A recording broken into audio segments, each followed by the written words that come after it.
You're by being not loosey-goosey, you're letting yourself become like a brass instrument, like a tuba, not just a seashell, which the resonance of the tuba itself amplifies the buzzing of the lips, because the instrument starts to vibrate, not just the internal standing wave. So you're calling this a Casimir effect because there's like zero force, zero energy. Right, and so if you want to get energy from the void psychologically... Energy from the void, yes. So that's what Qigong is. It's the way that you get energy from the void psychologically. And that's how you can get infinite internal energy. And I think this has tremendous health implications, by the way, which is fascinating, certainly psychological ones.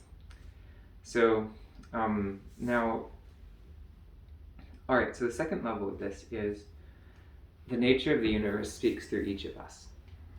We are all a distorted, like our main soul speaks into the brain, which changes the messages from the cosmic language into the words that we know. And what is the main soul but a fragment of the universe that is us? And that, like all the universe, speaks one message, and that message is, well, the yogis would say it's Om, and that translates in some philosophies into the expression of mind nature, which is curious and innocent and compassionate and has a deep sense of okayness. And that's the cosmic message. That's the message that this universe is always sending us.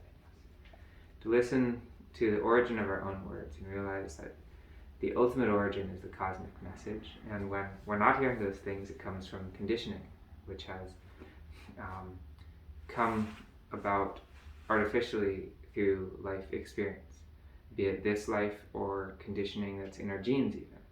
But the nature of mind is to not know its own boundaries. The nature of mind is to not have a self-other boundary. And therefore, a baby is innately compassionate, because to be otherwise would to be out of coherence with itself and out of integrity with itself. So it doesn't have a strict bound and a strict edge. And so to realize that one is truly, the self-realization is realizing that one is really just the cosmic characteristic expressing itself at an amplified scale. You are a God amplifier, a band-limited one, but a band, and God is maybe too animate. It's the universe characteristic amplifier, in that it's this curious, innocent, compassionate, kind mind nature. You're the amplifier for that. And once you see that in yourself, you see it everywhere. You see a parrot, and like my dad and stepmom have this parrot, which is sometimes kind of obnoxious, very loud. But when my dad brought it outside to go look at just to hang out with me, hang out, it turned its little head, just like looking at the bushes, and like, ooh, I'm curious. And I was like, holy crap, I see myself in that parrot. I see my nature in that parrot. I look at that parrot and I see my own nature expressing, which is the universe characteristic. And once I realized I am truly the universe characteristic, I see it everywhere. And then as I speak to someone, I can ask the question, is it the universe characteristic speaking, or is it conditioning speaking? And once people look at me, they can see it in myself. And when I met the Dalai Lama, it was a profound experience. And I think they realized why I find him, which is he sees who you really are. He sees the universe characteristic in you. And to be seen that way is to awaken something in yourself. And it brings you beyond any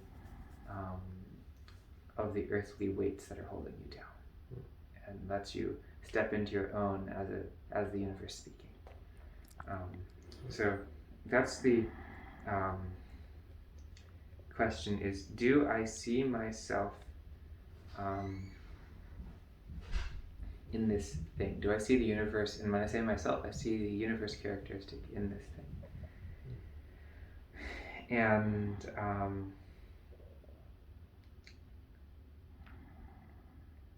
the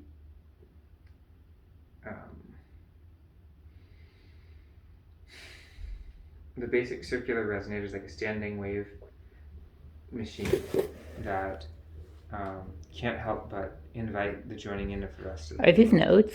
Yes. Okay. Can I see those notes? Yeah, absolutely. Okay. But give me a second. I'm dictating to my voice recognition, so we'll have the summary. Cool. So, like choir invites you to join in, and the choir, that wave, which is the expression of the universal characteristic at a increasingly clear in macro scale as the universe assimilates to the structure of the cosmic order, assimilates to the structure of the universe characteristic. You see an expression of that basic nature of things at a higher and higher degree. And things are to do other than to let the cosmic order reshape you is to stand in the way of heaven, as they say. And you're fighting the tide. You're really not on the right side of history. What if strength training is one of those? Strength training?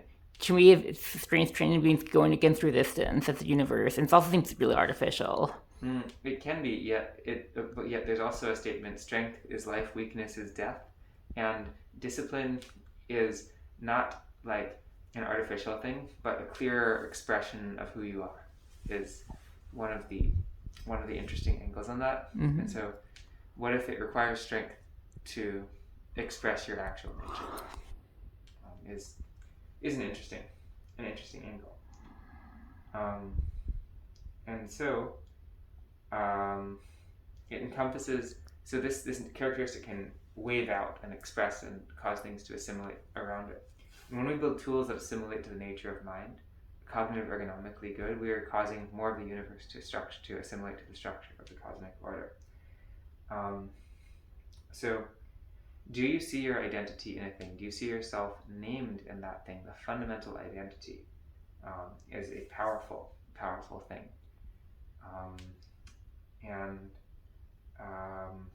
Naming is funny from a Taoist perspective because in truth there's just one object, one wave function, and all names, all categories are artificial, all schema are artificial, and they're man-made, and to perceive things as they are is to see them as oneness.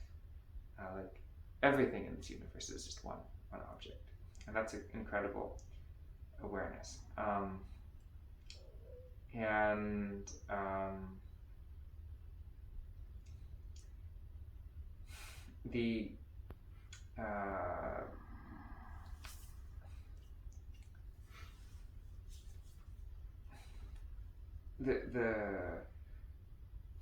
Let's see. Let me